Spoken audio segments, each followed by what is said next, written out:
O melhor episódio da série até agora, na minha opinião. O quarto episódio de House of the Dragon trouxe o que fez a gente virar fã de Game of Thrones em primeiro lugar, que é o quê? Treta de família, política e fofoca real. Que episódio bom, sério. Além disso, nós tivemos diversas referências ao passado da família Targaryen e ao reinado de Maegor o Cruel também. Aqui nesse vídeo a gente vai entender tudo isso com detalhes, porque eu tô aqui para te explicar tudo.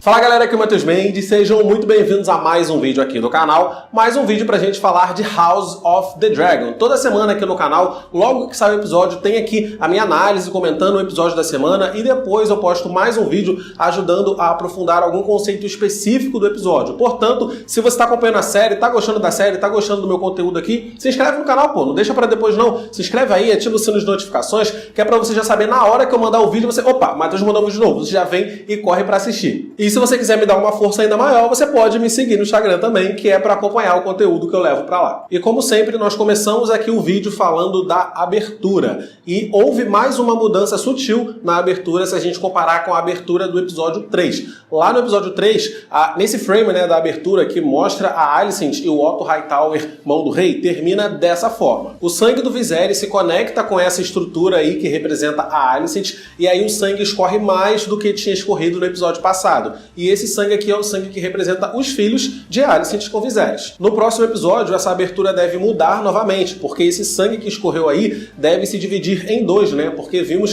que Viserys já tem 2 filhos com a Alicent, ela estava com uma criança nova aqui nesse episódio. E lá em cima, né, aquele símbolo ali do mão do rei, na estrutura que representa o Otto Hightower, também deve mudar, porque agora o Otto Hightower não é mais mão do rei, então talvez nem tenha essa estrutura no próximo episódio. Fiquem atentos à abertura semana que vem. Se você está chegando no meu canal através desse vídeo, eu postei já aqui um vídeo super completo, super detalhado, explicando cada frame dessa abertura. Eu vou deixar o vídeo linkado aqui na descrição, e aí depois que você terminar de ver esse meu vídeo aqui, você clica lá e vê para ficar por dentro de tudo. Porque como essa abertura é viva, cada vídeo aqui analisando o episódio eu comento só a mudança, né? Mas se você quer entender tudão, tem lá o vídeo explicando. A primeira cena do episódio mostra a Rhaenyra avaliando seus possíveis pretendentes. No final do episódio passado, né, o Viserys tinha deixado ela meio que escolher a pessoa com quem ela ia se casar e ela tá ali avaliando, só que ninguém a agrada, ou melhor, tem uma pessoa que a agrada muito, e talvez seja por isso que ela não esteja gostando de nenhum desses pretendentes. Rhaenyra está avaliando seus pretendentes com a mão no colar de aço valeriano que o Daemon deu para ela. E essa cena ela é muito significativa porque o áudio dessa cena é um áudio meio que distante, né? Tá mostrando pra gente como que a Rhaenyra tá ouvindo tudo aquilo. Ela só tá de corpo presente, mas ela tá distraída, ela não tá prestando atenção no que os lords estão falando. Então é óbvio que ela nunca vai gostar de nenhum, ela tem um homem na mente. Então pra Rhaenyra, aquilo que ela tá fazendo é só mais um dos deveres reais chatos que ela precisa fazer como princesa herdeira, né? Mais uma coisinha para dar cheque lá na lista. Não é como se ela tivesse ali decidido o seu futuro. Antes de ver os pretendentes, a Rhaenyra já estava decidida. Nenhum daqueles lords serviria para ela. A pessoa que ela quer está longe, mas ao mesmo tempo perto, sendo representado ali, ó,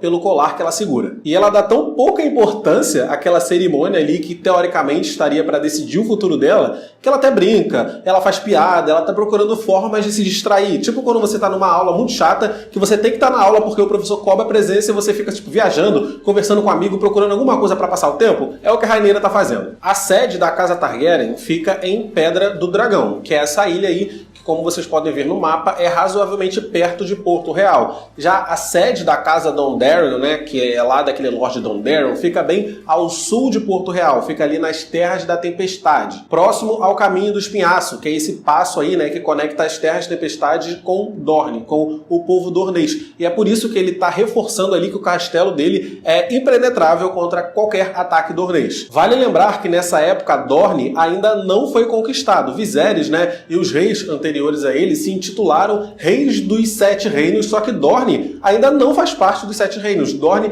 oficialmente ainda não foi conquistada. Então por isso que é importante, né, ele falar sobre isso. Por isso que é importante ele prover uma casa segura, um castelo seguro para a princesa Targaryen contra qualquer ataque dornês. Aegon, o Conquistador, bem que tentou conquistar Dorne, só que ele não conseguiu. Inclusive ele perdeu uma das suas irmãs esposa, a Rhaenys, em uma batalha em Dorne. Tem vídeo aqui na descrição, né, vídeo aqui no canal canal, onde eu falo sobre o Aegon Conquistador, o reinado dele e as batalhas da conquista, então você pode conferir, vai estar na descrição. E aí o Lord Dondarrion diz que a boa rainha Alysanne disse que a vista lá do castelo dele era linda. A boa rainha Alysanne foi a esposa do rei Jaehaerys, que foi o rei que veio antes do Viserys. E aqui no canal também tem vídeo falando sobre o reinado do rei Jaehaerys, aí eu falo da relação dele com a boa rainha Alysanne também, que ela era muito importante, né? Ela mais ou menos governava meio que junto com ele. O vídeo vai estar também na descrição. E o nome Dondarrion talvez seja familiar para vocês, porque é o nome do Beric Dondarrion, né? Que a gente via lá em Game of Thrones. Mas enfim, Rhaenyra não gostou de ninguém, resolveu voltar para casa e aí ela atravessou, né, aquela baía da Água Negra para chegar em Porto Real, só que Daemon chegou lá com Caraxes antes. O último episódio terminou com Daemon matando o engorda caranguejo, né? E aqui a gente já vê que já passou mais um bom tempo, porque lá ele tava com o cabelo grande e agora ele tá com o cabelo curto. No episódio passado também, a Alicent estava grávida e agora ela já teve essa criança inclusive tá enorme, parece ter mais ou menos uns 3 anos. Essa é a princesa Rhaelena, né, que Rhaelena, sei lá, não sei falar direito o nome desses Targaryens, é muito complicado, mas é a menina segunda filha de Alicent com o rei Viserys. E como essa menina tá tão grande, é porque se passou um bom tempo aí. Nesse meio tempo, o Daemon ficou lá nos degraus. Ele foi coroado o rei dos degraus e ficou por lá governando as suas ilhas, né? Deve ter ficado mais ou menos uns 3 anos também, porque só agora que ele tá voltando a Porto Real para oferecer a sua coroa ao rei Viserys. E pela primeira vez a gente tá vendo os irmãos rindo juntos, se dando bem, tendo uma conversa meio que saudável, né? Porque a relação desses dois aí é bem complicada. É importante notar que nessa celebração aí, a Alicent tá vestida de vermelho e preto, as cores da casa Targaryen. E a gente sabe que no futuro ela não vai mais usar, né? Porque ela fica ali conhecida como verde, né? O lado dos verdes. E gostei que ela e a Rhaenyra fizeram as pazes, tá vendo? Mais 3 anos se passou e elas finalmente estão amigas de novo. Eu gostei de ver isso. E eu tô gostando muito da profundidade que a série tá dando pra Alicent. Porque a Alicent é só uma garota. Quando ela casou com o rei, ela era só uma garota. Ela não sabia o que era ser rainha, né? Ela tava meio que seguindo o que o pai tava pedindo pra ela fazer. Agora ela é rainha, tem 2 filhos com o rei, mas ela tá claramente infeliz. Ela não tá bem ali. Ela tava sentindo falta de uma amiga, porque agora que ela é rainha, todo mundo que se aproxima dela lá, né, na Fortaleza Vermelha, é por conta da posição dela na corte. Como Rhaenyra disse, imagina que vida horrível você ficar presa num castelo servindo só para produzir herdeiros. A Alicent não sente o menor prazer nas relações dela com o Viserys, mas ela tá lá porque ela entende que esse é o dever dela. Que bizarro, né? Eu fico com muita pena vendo a Alicent nessa situação. E inclusive ela e o rei dormem em quartos separados, né? Parece que não há muito o amor de casal nessa relação. Parece que eles vivem como amigos e o Viserys só chama ela lá pra transar, pra produzir herdeiros e depois manda embora. Imagina a mente dessa menina. Imagina o que tá se passando na mente dessa garota. Ela precisava de alguém próximo, uma amiga, né? Pra conversar de igual para igual. E por isso que ela ficou tanto tempo indo atrás da Rhaenyra, tentando fazer as pazes com a Rhaenyra, mas era a Rhaenyra que sempre afastava ela. Agora, finalmente, elas estão se dando bem de novo. E é bem interessante ver essa dualidade, porque a Rhaenyra ficou com muita raiva da Alicent, passou a afastar a Alicent, depois que ela descobriu que a Alicent estava vendo o pai dela às escondidas. Então, assim, a Alicent mentiu pra Rhaenyra, mas agora é a Rhaenyra que tá mentindo pra Alicent. E a Alicent foi super parceira e ia até a Rhaenyra pra contar pra ela o que estava acontecendo da bomba que estava estourando, pra Rhaenyra não ser pega desprevenida. Esse aprofundamento na Alicent eu tô gostando muito, porque quando a gente lê o livro é o ponto de vista de um mestre, e aí tem o ponto de vista do cogumelo, tem o ponto de vista de outra pessoa, e parece muito que a Alicent é vilãzona, né? Que ela é o Satanás. Mas na série tá mostrando que não é bem assim, não tem lado bom ou ruim, né? Muita gente comenta aí, Matheus, você é negro ou é verde? Eu não sou nada, eu tô analisando o que a série tá mostrando, e a gente tá vendo que os dois lados têm suas falhas, e eu não acho que a Alicent é o Satanás, mas eu também não acho que a Rhaenyra é o maior anjo. Lendo os livros, eu torci muito pra Rhaenyra, me considero negro, mas assistindo a série, eu vejo que a Alicent não é tão ruim assim. Então, eu acho legal, a série tá construindo essa dualidade para ver a discussão. Você é negro ou você é verde? De que lado que você fica? Porque eles estão mostrando que você pode ir pra qualquer um dos lados, não tem um vilão declarado. Porque a Alicent foi bem amiga, né? Depois ela foi defender a Rhaenyra pro rei. A Alicent comprou toda essa mentirada que a Rhaenyra contou pra ela, que mesmo depois que Daemon falou que era verdade, a Alicent não acreditou. A Alicent continuou acreditando na Rhaenyra. Até o momento na série, então, a Alicent é uma boa pessoa. A gente sabe que isso não vai durar, né? Tem aquela cena do trailer da Alicent indo com a adaga pra cima da Rhaenyra, mas até o momento ela é legal, porque tudo que ela tá passando, ela podia crescer um rancor no seu coração contra o rei, contra o pai, que a obrigou a estar nessa situação, e contra a Rhaenyra também, que tá falando um monte de mentira pra ela, mas não, ela tenta ser o máximo de compreensiva compasiva com todo mundo e trata até daquelas feridas horrorosas lá do Viserys. Vi algumas pessoas comentando que pode ser que o rei tenha diabetes e por isso que essas feridas ficam mais difíceis de cicatrizar. Mas eu acho que não deve ser isso não, porque a gente viu que o rei cortou o dedo no Trono de Ferro e depois ele perdeu 2 dedos, né? O rei tá com 2 dedos a menos. Só que parece que ele tá com muitas outras feridas. Ele tem ferida nas costas, ele tá com feridas nos ombros. Parece que essas feridas estão meio que brotando no corpo dele. Ninguém sabe ainda o que é, mas eu acho que deve ser, sei lá, alguma infecção bacteriana. Não tinha antibiótico nessa época e essa infecção tá fazendo os órgãos dele meio que gangrenar, né? E aí tá caindo os órgãos aos poucos, daqui a pouco cai uma orelha, daqui a pouco cai o pé. Essa deve ser a causa da morte do Viserys. Mas já passamos da metade do vídeo, então eu gostaria muito de pedir para você deixar o like, porque quando eu peço só no final, muita gente acaba esquecendo. Então, para não esquecer, deixa o like agora, por favor. Rhaenyra meio que reclama ali com o Daemon, né, que o pai quer fazer ela casar e ela não quer. E o Daemon resolve mostrar para Rhaenyra que ela pode continuar fazendo as coisas que quer, ela pode ser feliz, mesmo tendo que cumprir os seus deveres de princesa e a tira do castelo. E Daemon entende bem disso, porque ele tem lá a vaca de bronze dele, né,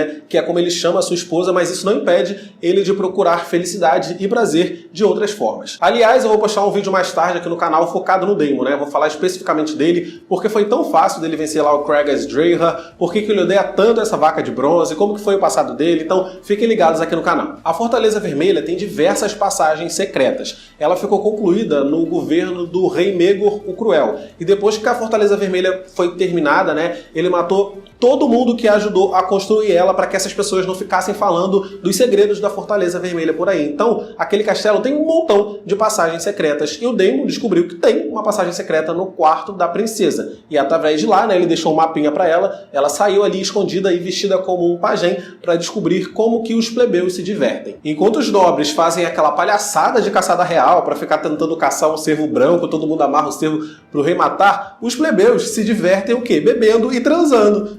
Vamos combinar aqui? É bem melhor, né, galera? Daemon então leva Rhaenyra a uma casa de prazeres e mostra pra ela por que o lugar se chama assim. Daemon foi a pessoa responsável por tirar a donzelice de Rhaenyra e essa hora eu tava muito nervoso assistindo. Porque, mano, que burrice tirar o disfarce em um lugar como esses. O cabelo Targaryen chama muita atenção, então quando o Daemon arrancou aquilo da Rhaenyra, eu falei, meu Deus, por que está fazendo isso? Todo mundo vai saber que é ela. E assim, o Daemon não é burro. Ele fez aquilo de propósito. Eu acho que o Daemon fez aquilo porque ele sabia que muita gente estava olhando, ele sabia que isso ia acabar chegando no rei e ele achou que dessa forma ele ia conseguir pressionar o Viserys para ele conseguir casar com a Rhaenyra, porque agora, né, que Lorde que ia querer casar com a princesa com a honra manchada. Quando a fofoca se espalhar, mesmo que o rei diga que a Rhaenyra ainda é uma donzela, que isso tudo é fofoca, imagina na noite de núpcias. Quando o marido da Rhaenyra for transar com ela e descobrir que ela não é mais uma donzela, ele pode devolver a princesa pro rei. E aí, olha só a vergonha da casa Targaryen. Foi tipo, acabou, né? Casa Targaryen acabou ali nesse momento. E Daemon não é burro, né? Muito pelo contrário, ele é muito inteligente. Acredito que ele removeu o disfarce da Rhaenyra de uma forma proposital mesmo, para tentar pressionar e descolar ali um casamento com ela. E aí ele meio que tirou a donzelice dela, foi embora, deixou a menina cheia de tesão e ela foi correndo buscar ali, né, tentar se aliviar com o Criston Cole. Rhaenyra não gosta do Criston Cole, ela gosta do tio, ela gosta do Daemon Targaryen. Só que naquela hora, né, ela tava cheia de tesão, o Daemon deixou ela meio assim, ela foi atrás do Criston Cole, mas me pareceu que o Criston Cole gostou dela de verdade. Eles convivem juntos há anos, né? Se passou mais de 3 anos desde o último episódio. Então, eu não acho difícil o Criston Cole acabar se apaixonando verdadeiramente por ela. E agora, eu gostaria de reforçar o meu ódio pelo rei Viserys. O Otto Hightower não presta, a gente sabe disso, a gente sabe que ele tem interesses próprios, a gente sabe que ele posicionou a Alicent no momento de fraqueza do rei, buscando aumentar a influência e o poder da sua própria casa, tudo isso a gente sabe. Mas o que ele fez nesse episódio foi o certo. Uma boa mão do rei alerta o rei sobre as coisas que estão acontecendo dentro da sua família, coisas que podem inclusive abalar todo o seu reinado. Então o Otto fez o certo, mas o Viserys fez totalmente errado. Ele colocou a culpa no mensageiro por conta do teor da mensagem. Desde esse momento que o Otto contou para ele o que tinha acontecido, o Viserys passou a maltratar o Otto. E depois que o Viserys confrontou o Daemon, né, de tudo que tinha acontecido, a gente teve a prova de que Otto sempre teve razão sobre o Daemon. O Otto sempre quis ver o Daemon afastado da corte, porque ele dizia que o Daemon se tornaria um segundo Maegor o Cruel se ele tomasse o trono, né? Se ele assumisse a coroa do reino. E esse episódio mostrou que o Otto está totalmente certo. Daemon pediu para casar com a Rhaenyra já sendo casado e disse que eles são sangue do dragão e que ninguém pode falar nada porque é isso, eles que mandam em tudo. E foi isso. que fez Maegor se tornar o Cruel no fim das contas. Maegor tomou uma segunda esposa já sendo casada, o continente ficou todo contra ele, e depois que ele assumiu a coroa, ele acabou matando todo mundo que se opunha a qualquer coisa que ele fazia. Eu gosto muito do Daemon, gostei muito dele no episódio passado. O Daemon Targaryen é, na série, né, o meu personagem favorito, mas vamos ser sensatos aqui. Vocês acham que ele daria um bom rei? Daemon só é legal porque ele não é rei. E esse episódio provou que ele não pode ter poder ilimitado. Daemon, como rei, é instabilidade para o reino. Se Daemon fosse rei e tomasse a Rhaenyra como uma segunda esposa, os lords todos iam ficar contra ele, porque a fé dos Sete é muito forte, né? A fé dos Sete aceita a Targaryen se casar ali entre irmão por causa da doutrina do excepcionalismo que eu já expliquei aqui no canal, mas eles não aceitam uma pessoa ter duas esposas, porque esse costume não é o costume de Westeros. Daemon fazendo isso ia atiçar a fúria dos lords. E aí você acha que o Daemon ia tentar resolver as coisas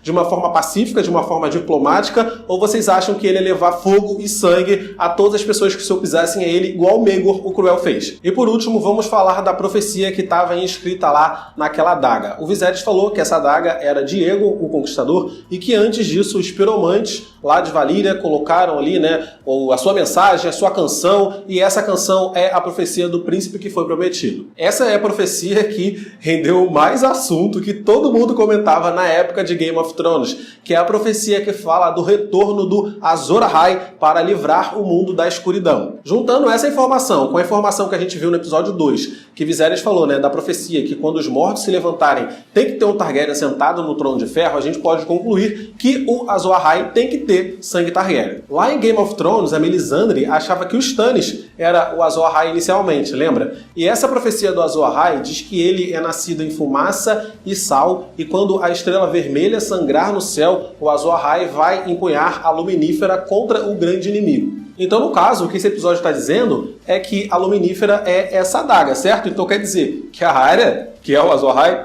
não, pra mim, o Azor Ahai é a Daenerys sim, porque quando ela renasceu como mãe dos dragões, né, tinha a fogueira, o fogo, né, a fumaça tá ali, e tinha o sal das lágrimas dela. Nesse momento também foi o momento onde o cometa começou a ser visto no céu, e a Daenerys tem sangue Targaryen, né, é a mãe dos dragões, tem o sangue do dragão, é a não queimada e tudo mais, então eu acho que é ela sim. Daenerys, que é a canção de Gelo e Fogo, né, esse é minha interpretação, o meu headcanon da série. E o Bastardo do Norte lá é só um bobão qualquer. Viserys diz pra Rhaenyra, né, que o rei Jaehaerys não deixaria ela continuar sendo herdeira do trono. Jaehaerys foi conhecido como um bom rei, né, um ótimo rei, inclusive que morreu de velhice no trono. Agora o Viserys, que é um rei ruim, não vai mudar de ideia. Não que eu seja contra a Rhaenyra. Toda vez que eu critico a Rhaenyra, os fãs da Rhaenyra falam que eu sou time verde. Não, eu gosto muito da Rhaenyra.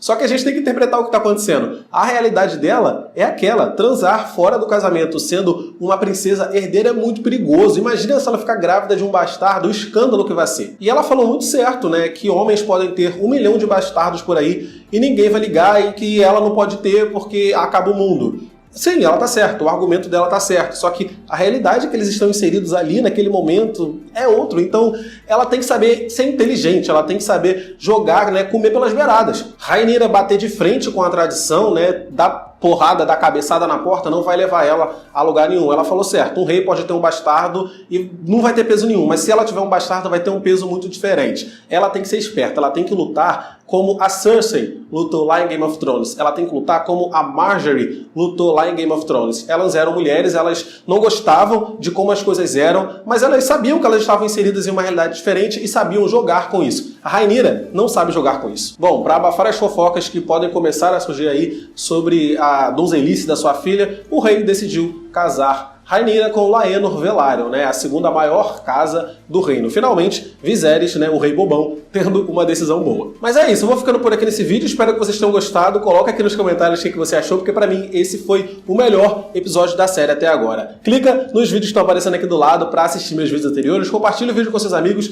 deixa o like se ainda não deixou, me segue no Instagram, tchau e até o próximo vídeo.